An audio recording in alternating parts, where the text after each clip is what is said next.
the next big challenge in the business was when I ran out of money. Welcome to the AZ Tech Podcast. I'm your host, Hamid, a tech enthusiast and entrepreneur. Recently, my wife and I sold our software companies and we're investing $10 million in Arizona's tech ecosystem. As a way to know what's happening in Arizona, every week I get to sit down with some exceptionally talented people who are doing some cool shit. All right, let's go. All right, so I'm here with Chris Ronzio, the founder and CEO of one of the hottest startups, software startups in Arizona, Trainual. How's it going, Chris? Awesome. Thanks for having me. Yeah, absolutely. I'm a little out of breath, as you might be able to tell, because you saw us running around trying to set up a camera. And the story behind that is kind of funny. So I'll tell it real quick because it actually relates to your company.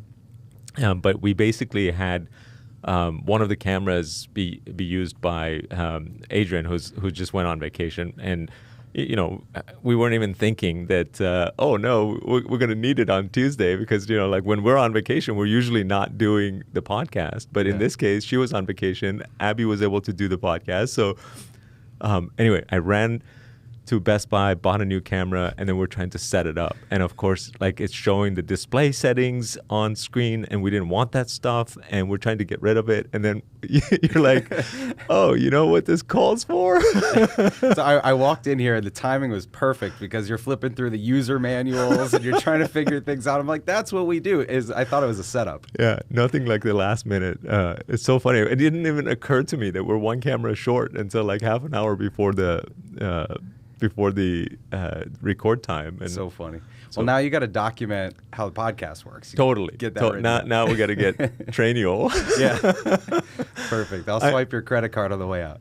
Yeah, exactly. It's so funny. I love the way that you describe Trainual to people, and we'll come back to it actually because last night you were at the Suns game and I was at the Suns game, and what an amazing freaking story! Suns go from like being one of the worst teams in the NBA last year and the previous 10 years, and then like during COVID they just destroy it, and like I love what is happening, and I'm like, can this last? Can they go all the way? I think so. I say the Suns are my second favorite startup in town after mine. Because That's awesome. The last few years, it feels like they've just gotten good out of nowhere. And so it's like they started at zero and now they're, you know, they could be a championship team, which is crazy. It's amazing. And Devin Booker is kicking ass, and, you know, like Chris Paul and Ayton, it's just all around. And they're all young. So, you know, you're like, man, we could potentially have a really good team for some time. Yeah, so much fun to watch. And I should call out, too, because I got my season tickets a couple years ago, and you were always there with your son. And so, like, it was before we even knew each other that well. I would see you sitting there, and I was sitting with my son, you're sitting with your son. So you've done that for a while, right? Yeah. It's such a cool bonding thing. It's funny because when we had my daughter, they're 4 years apart. So my son was already 4. And so we've been coming for like 11 years to, you know, like my son and I as season ticket holders to the Suns games. And it's just like some really fun activity for him and I to do. Yeah. But, same. So we're on year 3, but I've got an almost 7-year-old. So yeah, it's so much fun. Yeah. All right, I want to come back to Trainual because, you know, obviously we're going to need it here. We're going to be signing up right after this podcast to document the shit out of everything. But all right, tell me about Trainual. I've heard you describe it one time, and you compared it to the IKEA. Like, do you always tell the story that way? Or no, I've told it different ways over the years because there's so many ways that people talk about the instructions, the user manual, the playbook for their business. But that's what it really is it's like the owner's manual in your car, or it's like the instructions that come with the IKEA thing. And when you think about putting anything complicated together without instructions, you would just mess it up. Right. But businesses are like the most complicated thing, and so few people have instructions, have a complete set of instructions. And so that was the gap that we saw, and that's the market we're attacking. Yeah, that's such a great way to put it. But then when you talk about, like, when you simplify it to just a set of instructions, it almost seems like, well, why can't I just use Google Doc for that? Sure. And I know your software is a lot more sophisticated. So, like, why Trainual as opposed to Google Docs or whatever? So Google or Word or documents are a great place to start, but they're also a blank slate. And so that can be daunting for people, where Trainual is a bit more prescriptive in that it's asking you to build out your orientation, to build out your handbook, to build out your SOPs, your processes in a step-by-step sequence. Then you make them more interactive. You put videos in there. You can put tests. And then the biggest differentiation, I would say, is you group it by role in the business and you assign it to someone so they know 100% unequivocally, here's what the company expects me to do, and I'm 100% up to speed on the best practices. So it's more a accountability and organization benefit than a document. So like as you hire new people, do you just like assign them a bunch of training sets to go through essentially, or how does that work? Yeah, so once you've got the structure set up, you just add a new person and you pick their role in the business, and it'll assign them everything that they need to know for the company, for their department, for their team, for their role, and they just get up to speed much quicker, and it's consistent. Whereas, if you have to train by sitting next to someone and you hope you're in a good mood that day, or a person's not out, everybody gets a different experience, and in Trainual it makes it just all the same. And like I presume, like when I hear something like that, the barrier to entry of like creating all of the training material feels like a daunting task. Is that like your biggest barrier for people to sign up, or? Yeah, for sure. It's trying to make that easy for people. And so we have hundreds of templates when people get started, and you can build out all the roles based on your industry, and the responsibilities based on the role, and then the SOP is based on the area of the business. And so we're trying to make it easier and easier, because that's 100% the thing. It's everyone knows they want it, but getting it done is the hard part. Okay. So talk about how you came about. Like, why did you build Trainual? Of all the potential software companies and businesses that you could build, and I know you've been, an entrepreneur for quite some time, all of your adult life, basically, right? How did Trainual come about? So the story is I started my first business when I was 14. It was a video production company, and I grew up in Massachusetts. And so it started with just the sports events at my high school, the talent show, those sort of things. My friend and I would show up to an event. He did the camera work. I did all the sales and the editing and the business side of it. And that just grew and grew through high school, then through college, to the point that we had multiple events on the same day, and I had to hire crews and give them these instructions. So when I couldn't be physically at all of the events, that's what, taught me I need to write down best practices and SOPs on how to do these things. So, I mean, it was like as a teenager that I was doing this stuff with checklists and standard operating procedures. So you needed something for yourself. Yeah. And so I needed a way to know that things would be consistent, that for my brand to be respected, we had to do this event in the same way we did that event. And so that business grew through all of the U.S. We were doing events in all 50 states. We had over 300 camera operators, and I really grew up in that company for 12 years. And then it got to a point where I was just personally burnt out. I just felt like, we're doing hundreds of events. Do I really want to do thousands of events? I was kind of done with it. And so I went through this cool 6-month period where I trained my director of operations to be president of the company before I sold the company. And again, it was me having to take the final step out of the day-to-day, write down everything I did as the president of the business so that he could take over those responsibilities. And so 6 months later, he did. I was totally out of the day-to-day, and I started consulting for other businesses on their operations. And then it was a few years later that Trainual actually came about. How cool is that? And now you're like one of the fastest growing, hottest Arizona startups in the Valley, which is really cool. People say extremely good things about you as a person and Trainual as a company. Like, you seem very deliberate about the way you're going about building your business, right? Like you have a podcast where you start talking about like the ways in which you're learning, you're actively running. I see you on the trail at Gateway every now and then. So like, what are the ways in which that you found to be effective in building the company? Well, first it was building a network and building relationships, because I think in launching any business, you start with your inner circle, and you need to have a strong foundation of support. If you're a total stranger and no one knows what you're doing, I think it's harder to get something off the ground. And so my first 10 years in Arizona were building social capital. I joined this entrepreneurship group. It was, EO, if you've heard of EO. And my first thing when I joined the group was I want to go to everyone's business. I just want to go to their business and tour it and see what they do. And I started hearing from people that they had been in the group for 10 years and no one had ever come to their business. Wow. You know, they met at these other locations, at someone's conference room. No one had ever driven out to Florence to, or whatever. To go visit a business. Yeah. So I started doing that one by one until I had gone to everyone's business.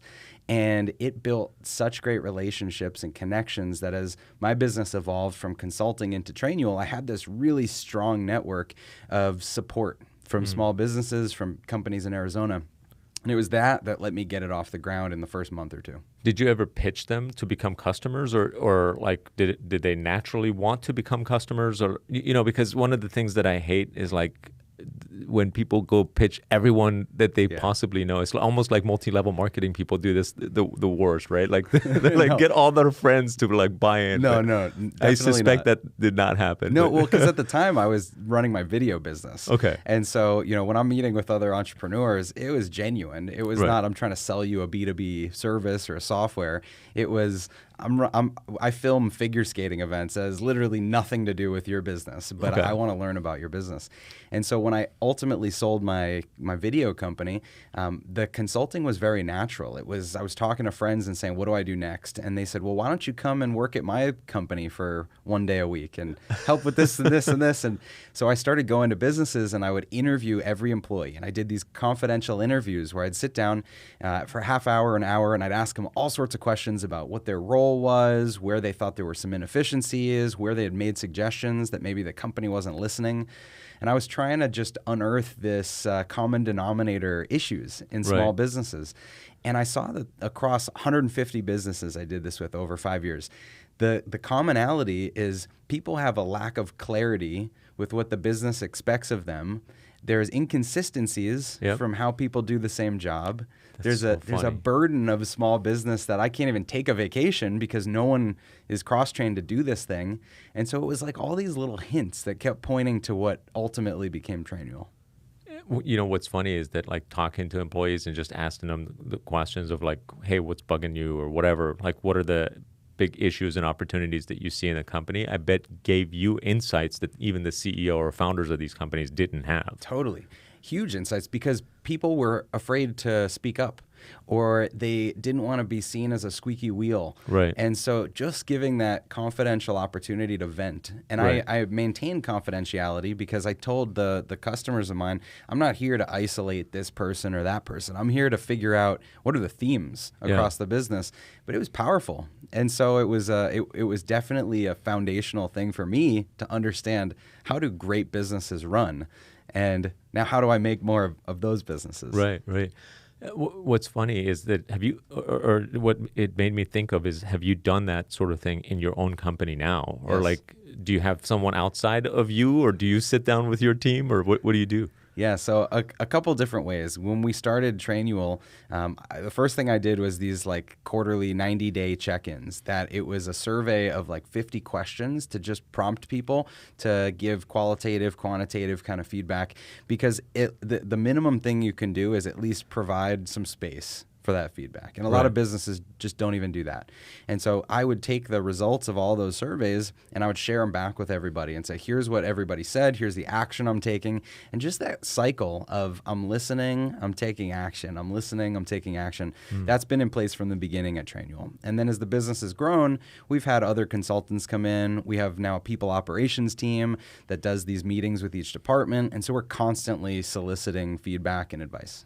How big is Trainual now? 62 people. Wow. Yeah. That is like fast. How long ago did you start? Like Trainual specifically? It was January of 2018. So just a little over 3 years. Yeah. Wow. Yeah. That's incredible. And like, do you share revenue numbers? Where are you at approximately? We're coming up to 10 million. 10 million of ARR. Yeah. Amazing. And did COVID affect your business in a positive, negative way or? It was positive, I would say. So what happened with COVID is we had this flood of traffic to our website of people just trying to scramble and figure out how they give people the right expectations and instructions and policies. As they're hiring remote people. Yeah. Oh, that makes sense. So it just became top of mind. And what we did is we flipped our whole sign-up flow to where you used to need to put in a credit card to start a trial. Yeah. And we said, let's just open the floodgates because people need this. Let's get them to value. Yeah. So it fundamentally changed our funnel and how we did things. But I believe it was... We had talked about you doing that before, right? Like, yeah, when we ran, I think. And I was scared to do it because we had such high conversion rates from our people putting in credit cards and us auto-charging them at the end of their trial. Right. And it's almost this thing that, like, it's so good you don't want to mess with give it up, but you know it's not going to last forever. The problem we had on the flip side was that it is aspirational to do this for your business. And so people would sign up and they'd pay for 1 or 2 or 3 or 6 months. And then if they never got around to doing the work, they'd cancel. Right. And now with our new flow, they don't put in a credit card until they've gotten to some point of value. And so the retention on these cohorts is incredible. And then you get bigger numbers at the top of the funnel. Yeah, bigger at the top of the funnel. And it puts the pressure on us to have a great product and a great customer experience, which I think is the right forcing function for the business. Yeah, that's awesome. Yeah. So remote work has been a huge catalyst to, obviously, because if you're hiring remote people, you want to make sure, because they can't like just absorb the information that they need by observing other people in their work environment. They have to have some sort of documentation to go through.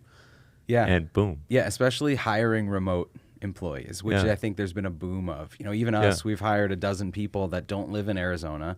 Wow. And is that after COVID? Yeah, since COVID, just opening up the search for certain specialized roles. Were you guys all physical, like everyone at the office before COVID? All but one, yeah. Okay. Yeah, we were all, my brother's in Boston, so he's our CMO, and he would fly in once a month and spend a week with the team. And so we really turned that around during COVID too, because we were looking for more specialized roles, more SaaS experience. And, until we build up the talent here locally, some of the more senior roles, you've got to look around. Look elsewhere. Yeah. You have a podcast, which is Organized Chaos. I love that name, just because running a business is a lot about chaos. Yeah. And a lot of people don't necessarily organize it. But that was the name of my consulting business too. That's where that came from. Oh, okay. Yeah. And it's all sort of like nuggets of information and actual advice, which I love. That I think many founders, entrepreneurs, just almost anyone can actually utilize a lot of the knowledge that's in there. But what have you found to be some of like the best things that have been catalysts to growing Trainual in particular? Yeah, so the podcast has been great exposure. And from early on, we made a commitment to producing a lot of content, like you're doing with this podcast. We started shooting videos, taking photos from before Trainual even started.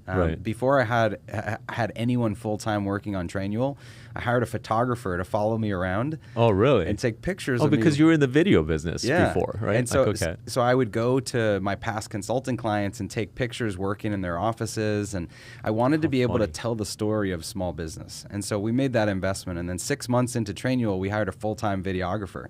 And he's been on the team ever since. So we have been pumping out content for YouTube and podcasts, and we've made over 500 videos. Wow! Since he started, we blog articles, the columns that I do with Inc. and Forbes and Entrepreneur, and so it was a upfront investment in content, because what I realized is going from consulting where you're selling your time to a SaaS company where you're selling a product, you could start to give away the thing I was charging for before. Yeah. Like I was charging for advice and expertise as a consultant. Of one person, and it doesn't scale very well. Right. And so since I was able to monetize that with a product, I said, let's just give away all the content. Let's attract people. Let's create value. Yeah. Build relationship, and then they'll pay for the product when the time is right. And the product scales extremely well, obviously, and therefore like pays for the content and then some. Yeah, exactly. Was there a time that, tell me about the growth story of Trainual. Was there like times when it was really rough, you weren't sure if you were going to make it, or was it pretty smooth sailing, gradual growth? or were there like a couple of catalysts that really helped sort of like you knew, this happened, and now like totally. I feel like we're in the clear. Yeah, so I tell people the month before Trainual started, I had a great consulting business. There were 5 of us in the consulting business. We were on track to do $2 million in revenue with a consulting business, small team, very profitable. The month that we launched Trainual, we shut the consulting down cold turkey and said, let's focus on the software. Worst case scenario, we burn through whatever's in the bank account, we go back to consulting.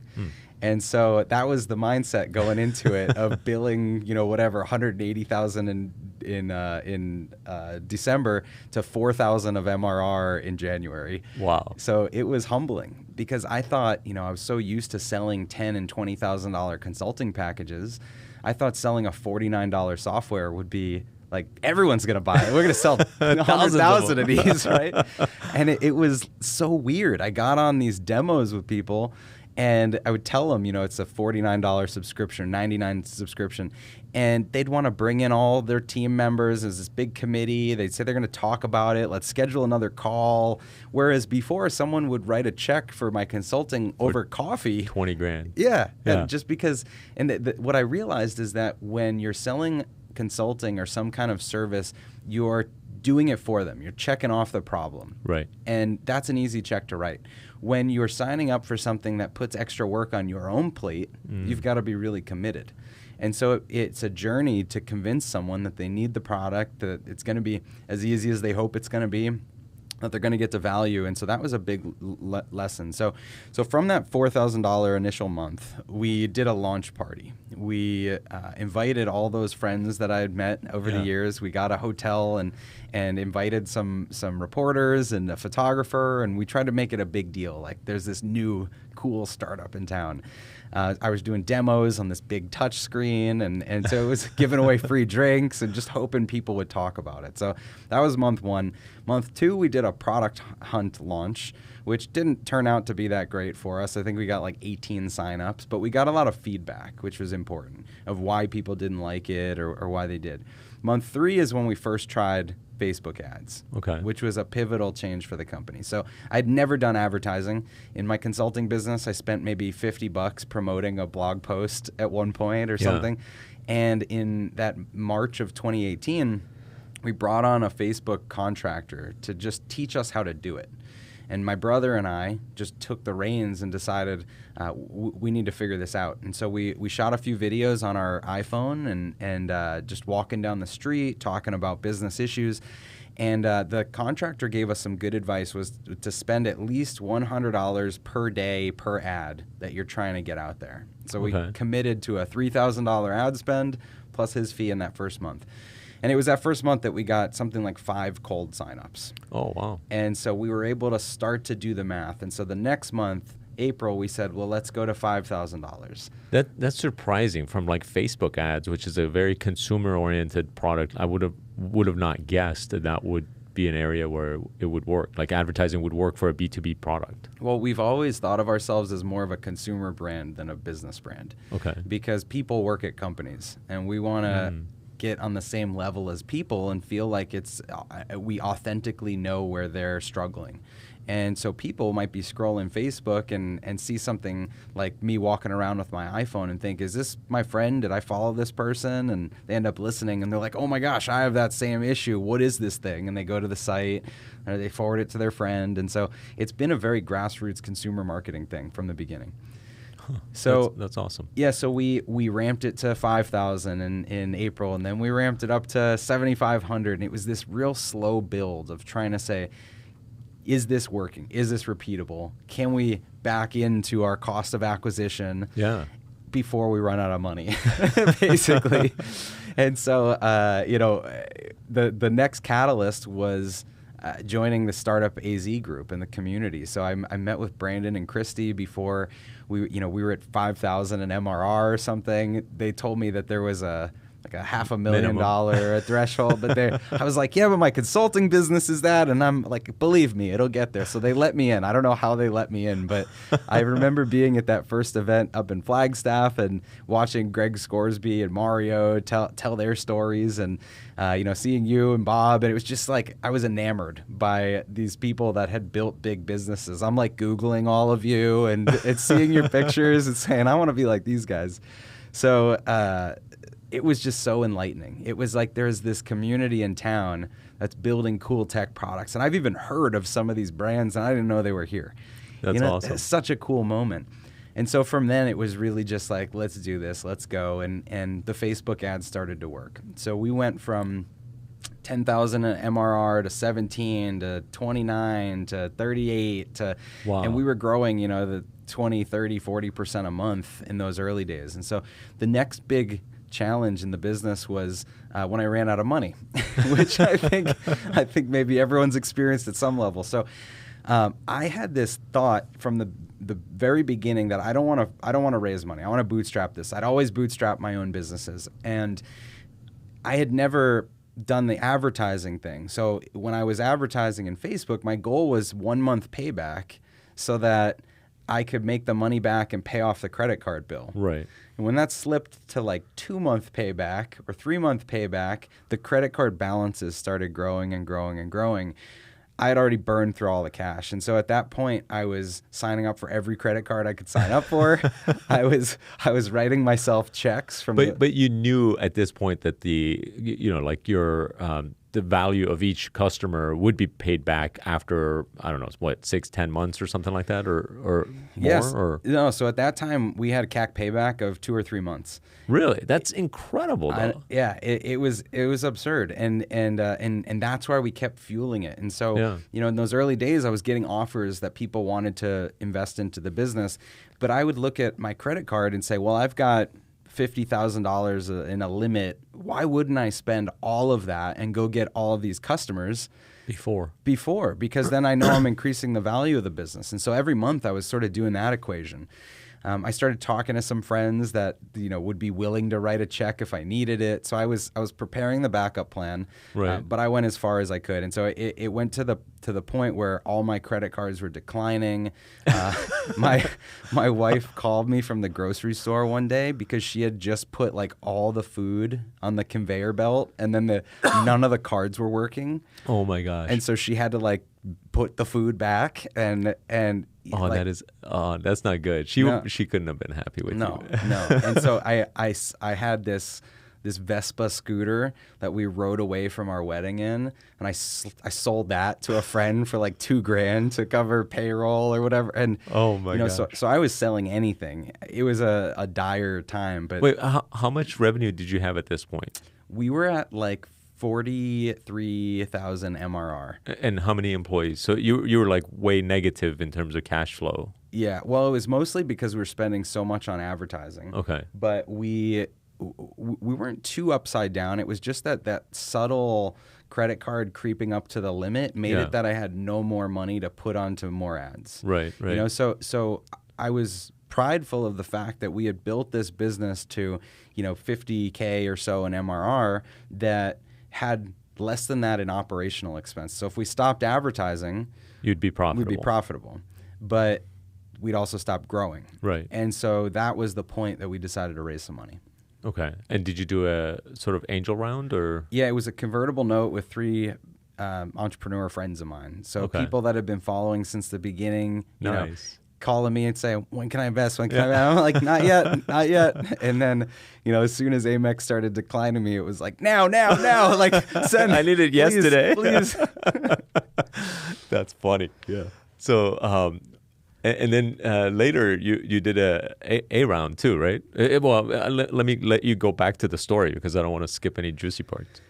Yeah, so we did that convertible note round in a couple tranches, and we also did at the same time a little lighter capital thing. They did some revenue-based financing. Okay, and that's the debt. Yeah, so it was debt. They looked back at the time they looked at your last 3 months or so of MRR, and they give you some multiple of that. Okay. And so it was a good way to get a few $100,000 into the business that could pay for our ad spend, our growth over the next year. So our first calendar year, we just had the initial 5 of us that started the business. Year 2 is when we started to grow. We ended year 2 with 18 people. And so from year 1 to year 2, we grew 500% to $3.5 million in ARR. And built this team of 18, and we built finally to a profitable month, where we had another fork in the road to say, do we want to raise VC money, or do we want this to be a lifestyle business, and what's the right decision? So I had to do a lot of soul searching on that one. What did you come to? So well, I know the end of the story because you did raise, but what was the soul searching like? What were you thinking? Yeah, so or the pros and cons? It was talking to a lot of people in town, you know, mutual friends, Clayton Mask and Greg Scoresby, and understanding what am I trying to build? What's the goal for this business? And what I was so convinced of is that there was no leader in this space. No one was doing this for small business like we were. And I truly believe, and still do believe, that this is a greater than $1 billion revenue kind of business. And if that's the case, I want to own that market, and I want to lead the charge. And the way to do that is to capitalize the business and go after it. You know, we could have grown organically, and we could have continue to build great value, maybe have a great outcome, but we may not be the brand that everybody knows. Yeah. And I had, you know, after 20 years of entrepreneurship, I want to build the brand people know at this point. So that was the decision. And then, so you did a Series A in 2019? Yes. So November 2019, we raised just under $7 million in institutional funding from two firms, one in Chicago, Math Venture Partners, and one up in Wisconsin, 4490. Nice. And both connections from Greg, who Scoresby. And Math was also invested in Virtuous, you know, Gabe. Yeah. And so there were just some connections, and it really just it felt right. I outlined the deal on kind of a piece of paper and showed them, and everybody kind of agreed to it. So it happened really organically. We didn't run a big process. We didn't talk to a lot of firms. But the cool part about that was because we didn't, it was a surprise. It was like a surprise Series A to a lot of, you know, maybe brand names you've heard of. And so I started getting tons of inbound interest from investors that said, what happened? Like, what did you raise this? Or do you want to raise again right now? You know, and so what I started doing was putting together a monthly recap of Trainual's progress and sent it to everyone on that list. And it started at, you know, 20, and then it was 50, and it was 100, and it was 160 investors. Interested parties. Yeah. Wow. And so cultivating that list has been a 2-year project for me since our Series A. That's awesome. Growth has continued and blown up since COVID, and it sounds like you might be. Are you still looking to sort of grow negative, or what's the right way to say it? Not necessarily profitably, right? Because if you want to build $1 billion business, you might have to put a lot more into it to get the customer base, right? Yeah, so I'm very comfortable investing in acquisition because you can look at the ROI on that. And as long as we've got a healthy, you know, LTV to CAC, I'm okay raising money and investing in acquisition to continue to. Do you mean customer acquisition or like actual competitor? Customer acquisition. Gotcha. Okay. And but the belief that we've always held since the beginning is we want to be profitable if we need to cut off advertising. Right. And we saw the benefits of that during COVID, actually. So COVID hits, everybody frantically stops spending and signing up. We see a pause in signups. We see a spike in cancellation. We just turned down our ad spend, and we're break even for the month. Nice. And we were able to, fortunately, pick up some great hires of other people that had been laid off in town. We accelerated our hiring plan, so it was definitely a benefit in that way. Speaking of hiring, how have you found talent acquisition to be? Is it tough? Is it getting tougher? It depends on the role. So for customer success and marketing and operations and finance roles, we've got an incredible pool of interested people that have applied for this. We have a post on the website that called Future Roles at Trainual. Nice. And so we've got this bank of people that we can market to that are already interested in working for us. Engineering, product, design roles, those have been trickier in town. And so that's where where we've had to go outside of the Valley. And that's where you're hiring remote people. Yeah. I mean, it's kind of incredible because companies like Amazon and PayPal and like so many other companies are hiring inside Arizona now. And with remote work, other companies like Facebook and Google, like everyone can now hire, like Phoenix engineers, basically, Phoenix software engineers. So it is becoming very competitive to find good people. Yeah, and it's changing the comp dynamics and the salary bands. And so it's something we're constantly evaluating because we want to be incredibly competitive with any of those brands. Right. The benefit, of course, of joining an earlier company is the stock options hopefully are worth a lot more. You're part of a local story, and so that resonates with people. Yeah, it's a lot easier to grow a $10 million revenue company 100-fold rather than a company that's already at $1 billion plus or $100 billion, or in the case of Amazon, what, $1 gazillion? Yeah, I think they're mining asteroids. And exactly. In order for them to grow 100 times, they would need a few more planets. Yeah. Very cool. What are you excited about right now? So for me, there's a huge shift coming to our product, and that's what's really getting me pumped up. So over the last couple years, we've invested a lot in the term business playbook. It was something that resonated with people in our early copywriting and our website. I was using it in presentations, so we ended up getting the trademarked business playbook, getting the domain business playbook, and then evolving our product intentionally to be a business playbook for our company. So I have a book coming out by the same name that'll be published and printed in September. And then the changes to the product are really going to be structural changes that when you log in, you're outlining your orientation, your brand, your products and services, your handbook, your processes, your departments, your teams, your roles, your responsibilities, your people. And it is a thing you could fill out, right? Not a blank slate that you've got to figure out how to design. And when is that getting launched?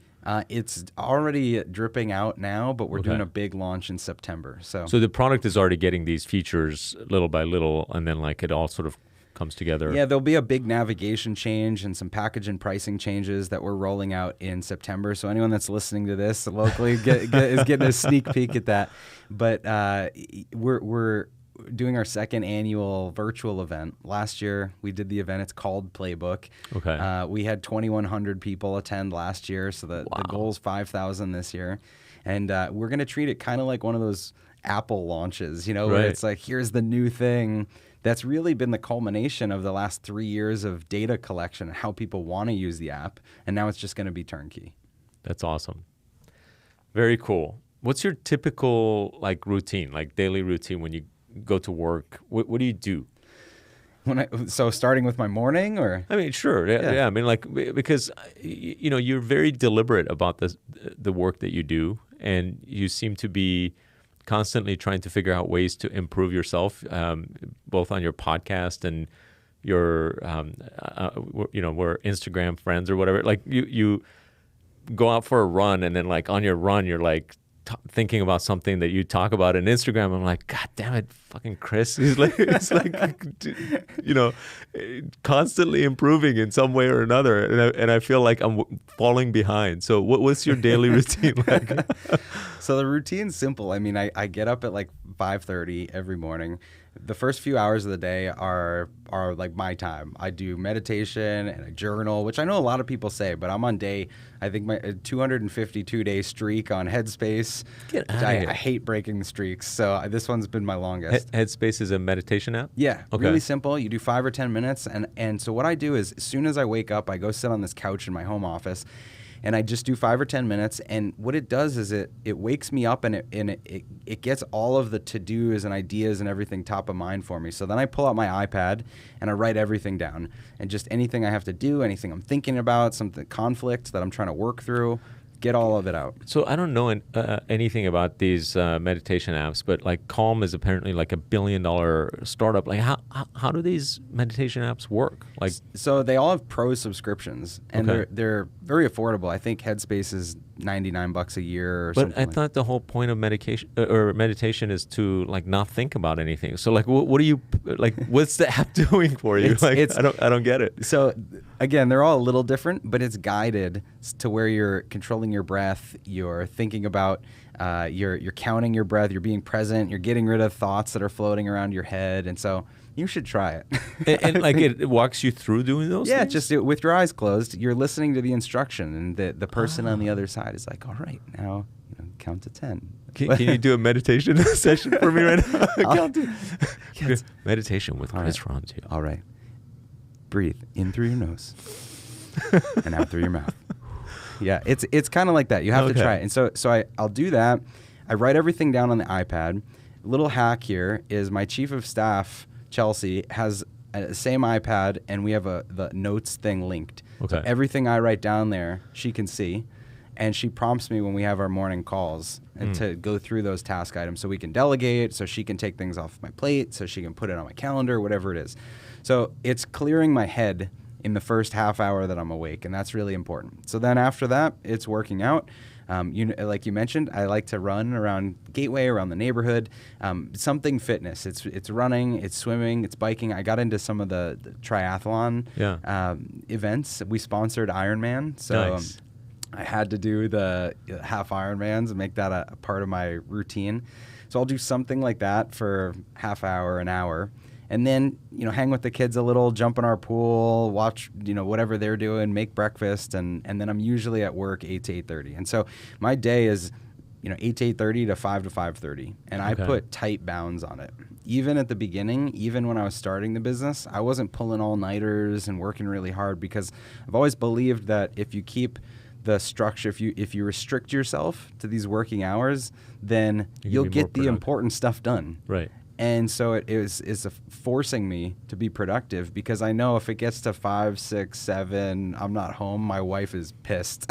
She's mad at me. She's been with the kids all day. And so I want to keep that balance good at home. So that's the structure of the day. And then what happens between working hours depends on the day of the week. So Monday is dedicated to all team meetings, Monday and Thursday. Friday is when I tend to do all of my press stuff, my podcasts, interviews, those sort of things. And then Tuesday, Wednesday are when whatever project work pops up, or fun things, or meeting people around town. So I have that loose structure to the week, which helps me just stay organized. Yeah, that's awesome. Very cool. So if you had to give advice to founders, or I'm sure you're meeting with founders now from the other side of having already built a successful company, what's your biggest advice pieces to them?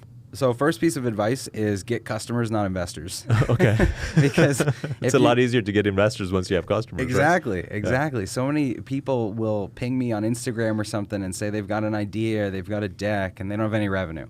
And I'm like, go get revenue. Don't get investors. You don't even need the revenue necessarily. You need users. Yeah, users. You get somebody that validates that what you have is worth something. And so for me, it was the consulting business was my boots on the ground, learning how businesses work. And before launching Trainual as a business, we had it as a product that I was giving for free to my consulting clients.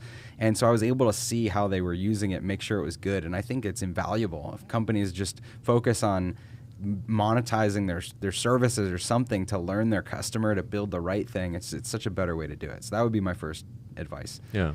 And then I guess building relationships too, like you mentioned, just not for the sake of getting something from people, but for the sake of learning and seeing who's doing what and admiring what other people are doing, because it rubs off. Yeah.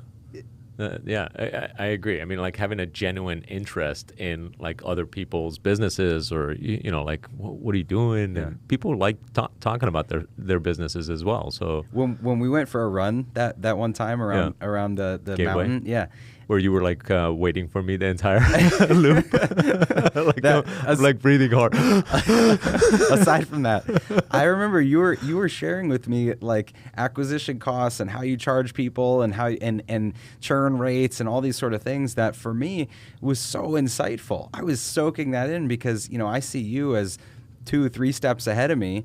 At 4 steps, 5 steps ahead of me, whatever.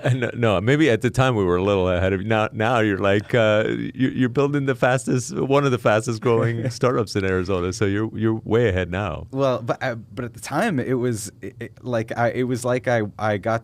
bid on some auction item to hang out with a celebrity, that. But that's, I think if early founders treat it in that way, then you're only going to be listening to learn. I think my agreement with you was 10% of the company. Is that for the knowledge that I was sharing? I don't remember. I don't think that's in writing.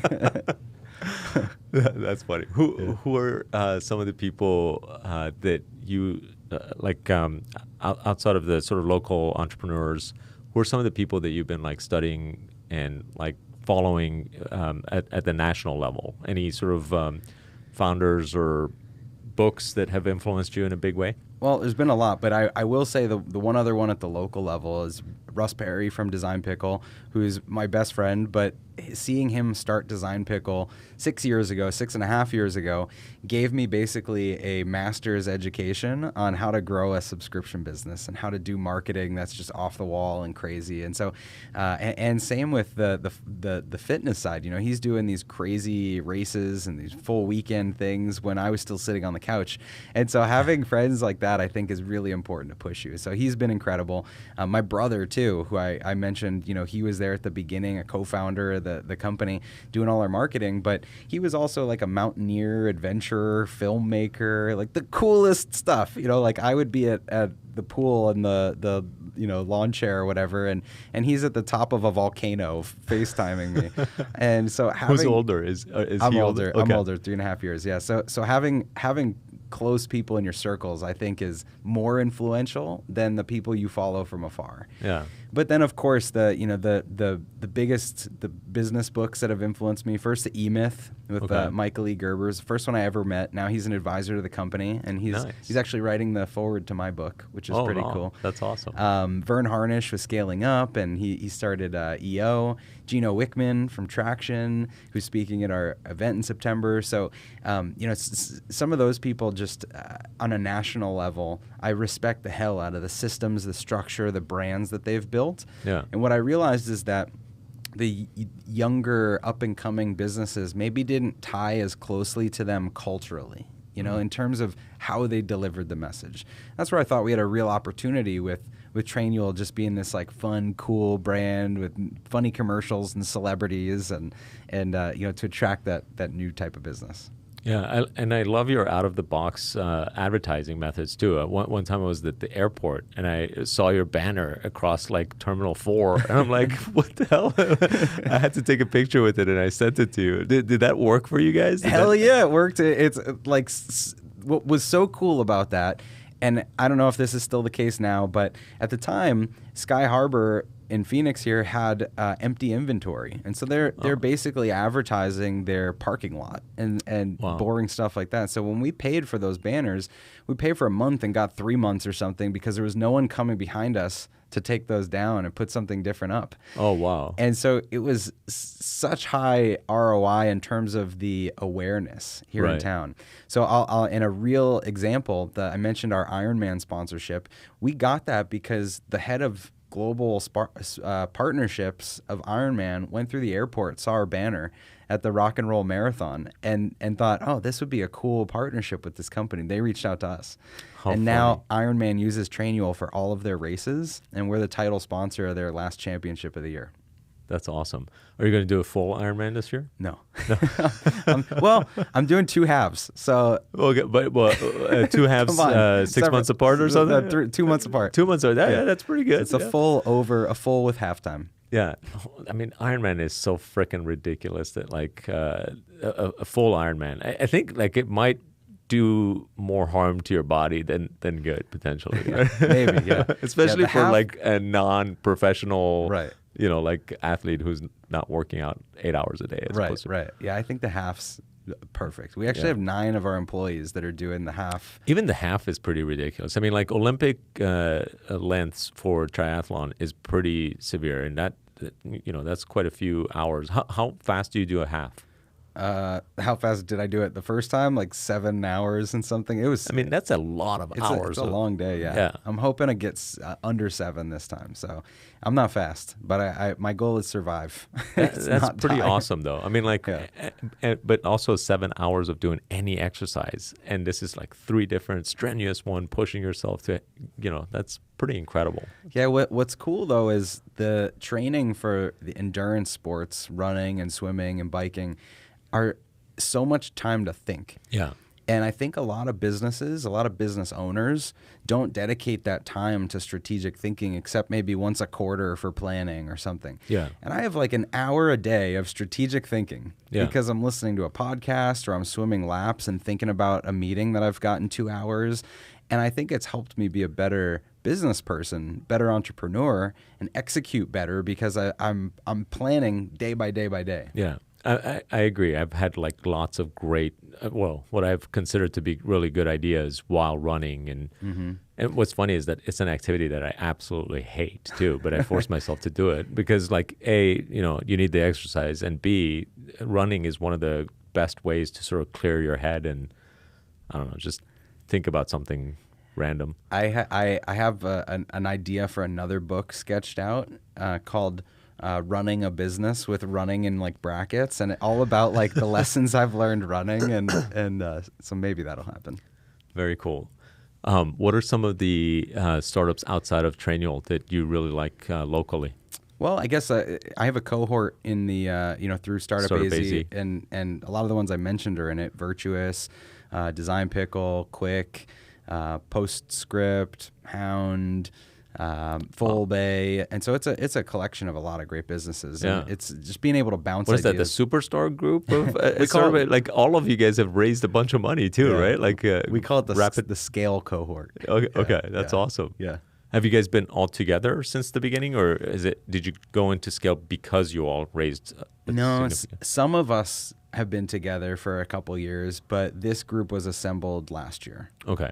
So, and this is the group that's super fast growing and scaling. Yeah, just because I think there's different challenges at each stage. Like when I first joined and I had 10K of 5K of MRR or something like that, you're trying to find product market fit. Right. And then maybe in the next group you're trying to attract fundraising and be a more stable business. And now at our stage it's more about attracting talent and trying to dominate a market or acquisitions or things like that. And building like a core like VP team that can take it from $10 million to $100 million company. Yeah, exactly. And so it's I think each stage and each group I've been in has been appropriate. And I'm also I mentioned EO before. I'm still in EO. I'm in YPO now. And so I think these different groups, you get such great perspective, whether you're in a SaaS type group or any sort of business group. And so to me, it's like I've got 4 boards of directors or something, all with a little bit of different experience.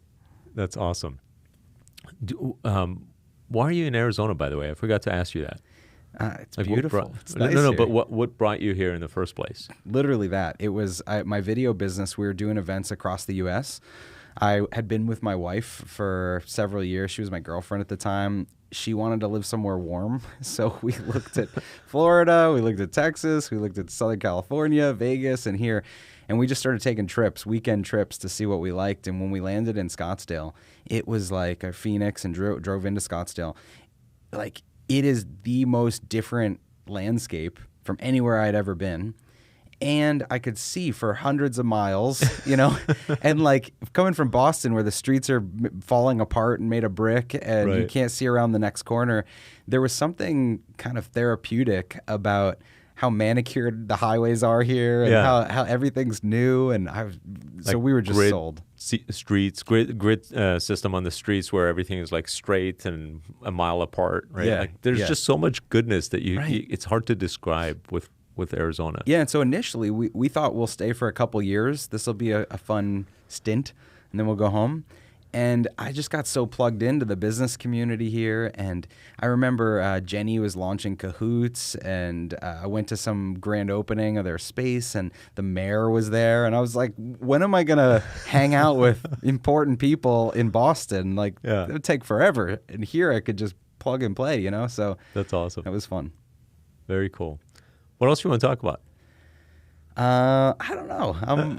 I'm an open book. I mean, I think family is really important, and we talked about balance a little bit. We talked about bringing our sons and our kids to the games. Do you approach family with the same sort of like rigor that you approach your business? I do. Where you're constantly trying to learn new things and. Yeah. So my wife and I do an annual planning trip each year, and it's planning for what? For our lives, for our family. Okay. And so we'll go away. We'll do a staycation, or we go somewhere. We have the last couple of years, and we plan out with kids or without. Okay. Yeah, leave the kids with the grandparents, and we plan out. We review the past year, and then we set all of our goals for the future year. We block off our travel and everything on the calendars as best we can, and then we do quarterly check-in meetings throughout the year just to look at our goals. Are these your ideas or?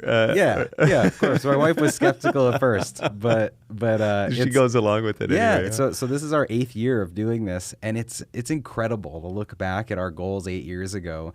And just how we check them off throughout, like having kids or buying a house or getting a new car or doing, whatever it is, they happen because we're intentional about it. So the other thing I mentioned, disconnecting, I actually went as far as to get 2 cell phones. So on days where I'm taking off from work, I put my work phone away and I use a number nobody has, and it doesn't even have email or social or anything on it. So I'm totally disconnected. So that's a great tip. What do you use it for? It's really just like maps. making phone calls. If I maps. need to find someplace or like the phone, I've got like 5 numbers in it. So yeah, that's great. It's a little hack. What a great idea. Yeah. That's cool. I'm still sort of digesting the 2 phones thing. It's super interesting. Yeah. Very cool. Anything else you want to touch on? How old are your kids, by the way? 3 and 6.5. Okay. Yeah. So almost 7. He'll be 7 in August. And you go to the Suns game with your 7 or 6.5-year-old, right? Yeah, but now my wife is fighting for the tickets. She's become a big fan. So he really. Well, yeah, the playoffs. It's over all through the year. I mean, so my son is so like obsessive about the things he gets into. Like he went through when he was 4 years old for a full year of watching Home Alone every day, maybe multiple times a day, to the point that he dressed up like Kevin and he would set booby traps around the house, and that was just like his thing. And so we finally got him off of that, and the Suns became like that obsession of the stuff he's into. And so I started taking him to the games, and he would learn, all the players, like numbers and where they went to school and how tall they are and what their weights are, like the weird obscure facts. He started watching YouTube videos, and he could tell you the top 10 players that are like 6'3" in the NBA. So awesome. And so because he was so into it, he'd be quizzing my wife all the time, like what would be your all-star team if you could only pick players drafted in 2018, and so she became a big fan, which has been fun. That is awesome. Yeah. Kids are absolute amazing creatures that you, as you're watching them sort of grow, you're like, holy cow! Like, I know. It's kind of weird to see them put things together in their head and sort of like understand certain concepts. It goes from like basically nothing to all of a sudden this human being that is capable of like comprehending complex thoughts and designs and like having their own opinions that you didn't even perceive of before. It's just super fascinating to watch kids grow. Yeah, watch them evolve. You know what? I've got another thing to share. Yeah. So I've just recently gotten really involved with the Juvenile Diabetes Research Foundation. Okay. Because I've had type 1 diabetes for 25 years. Oh, So, really? Yeah. So I guess that's a part of my story that I don't talk about too much. But I was diagnosed when I was 8. I think it's been a huge help for developing certain skills and leadership and dealing with adversity and from a young age. And so when I was little, I used to do all those like walk for the cure type things and go door to door. And so I just finally got back involved with them, and I'll be doing some stuff on stage for them for the gala in November. So for anyone that's interested, if you want to get involved, reach out to me. Yeah, no, I want to get involved. That's pretty cool. So we'll if we're available for the November gala, I'd want to be there for sure. But is type 1, educate me real quick, the kind where you have to do the pricks? So I did up until last summer. I got a sensor that came out that now reads your blood sugar all day, so you don't have to prick your finger. But I have so it's like attached to your arm or something? It's on my abdomen, and then I've got an insulin pump that delivers the insulin. And so it's basically like a type 1 diabetes means your pancreas doesn't produce any insulin, so you've got to take it like a shot or a pump. Okay. Whereas type 2 diabetes is your body's not absorbing the insulin, and that's, you can sometimes correct with diet or with exercise, and or it could be old age. And so type 1 is a more rare kind. It's 5 to 10% of everyone with diabetes. So since 8, you've been diagnosed with it. So like what happens when you're short on insulin before? Right now you're getting it pumped to your body. What did you have to do before? Yeah, so I would take injections 5 or 6 times a day. You're kidding? And no, and so this now, is common for like all type 1 diabetes people with type 1 diabetes, where they're just living with it, taking multiple injections per day. So up until last year, when I got this whole closed circuit system, I was pricking my finger 8 times a day. I was taking 5 or 6 shots a day. And Wow. it's a tough thing to manage. So, talk about a good precursor to SAS metrics. Wow. Like, I was always plugged into, blood sugar and this insulin to carb ratio, and I eat this much, I got to take a shot for this much, and it lasts for 2 hours. So I got to calculate but like, I'm getting out of school at this time, and I got basketball practice at this time, and I'm going to run, so I got to eat this much food, and Holy it's a cow. constant calculation. And, so I think that sets you up, though, for... As an 8-year-old, Right. you're like becoming a data-driven person, basically. Right. And sure enough, later in life, that is becoming something that's helping you. What a crazy... what a crazy set of things that you have to overcome and go through as a kid. Like, what was it like growing up with that?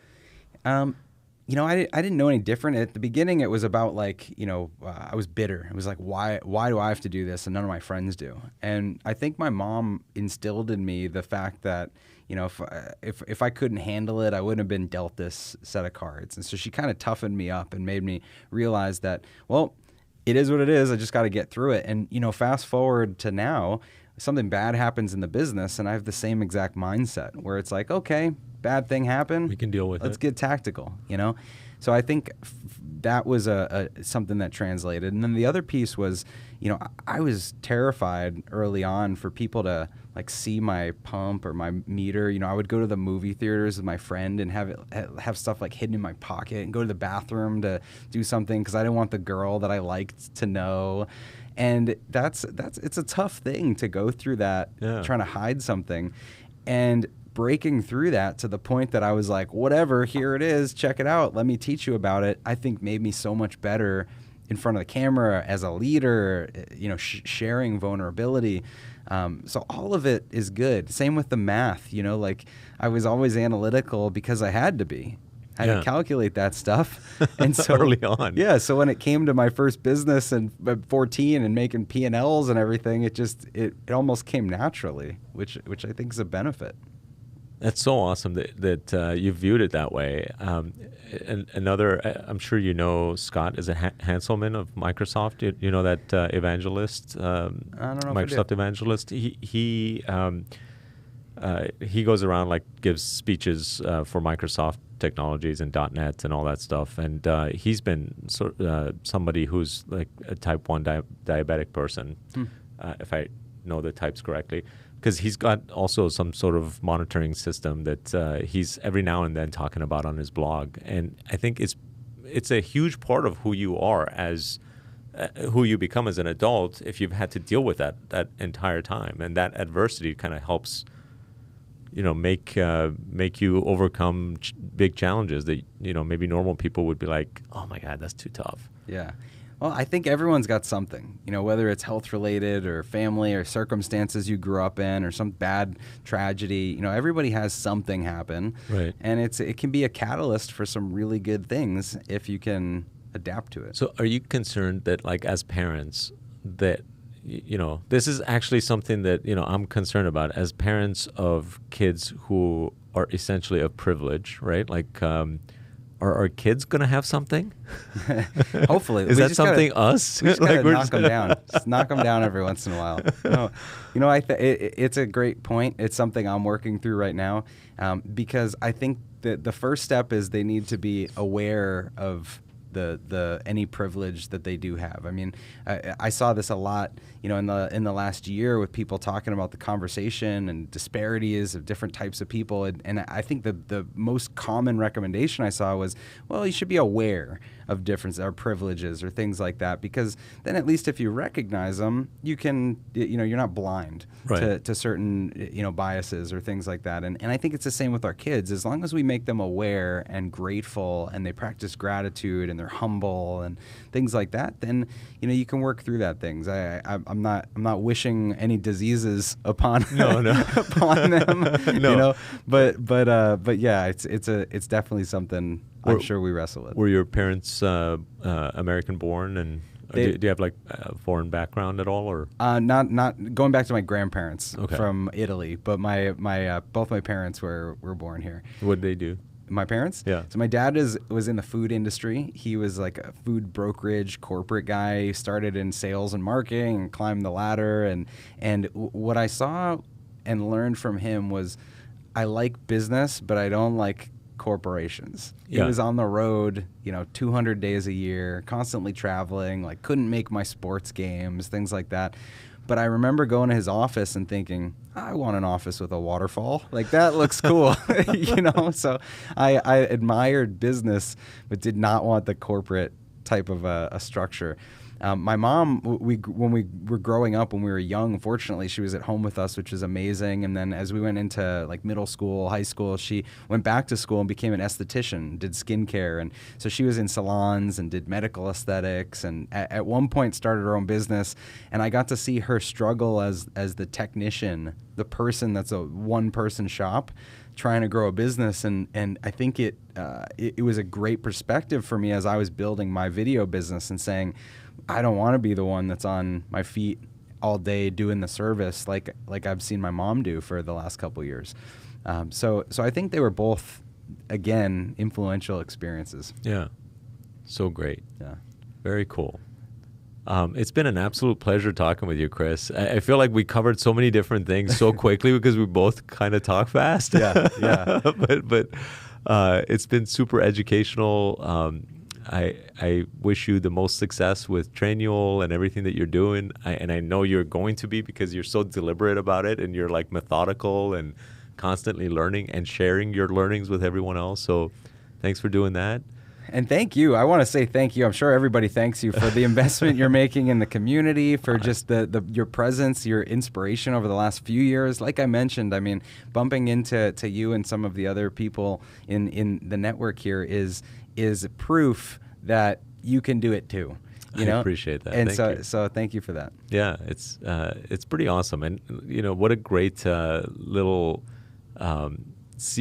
pond, I guess, that we're all a part of and know each other. And it's really cool to see the Arizona community mature, the startup community mature, and like have some amazing companies come out of it. Yeah, absolutely. Well, let me know when you want to run again. Yeah, anytime, man. we should do it. I should do it much more regularly. So sounds good. All right, man. Thank you.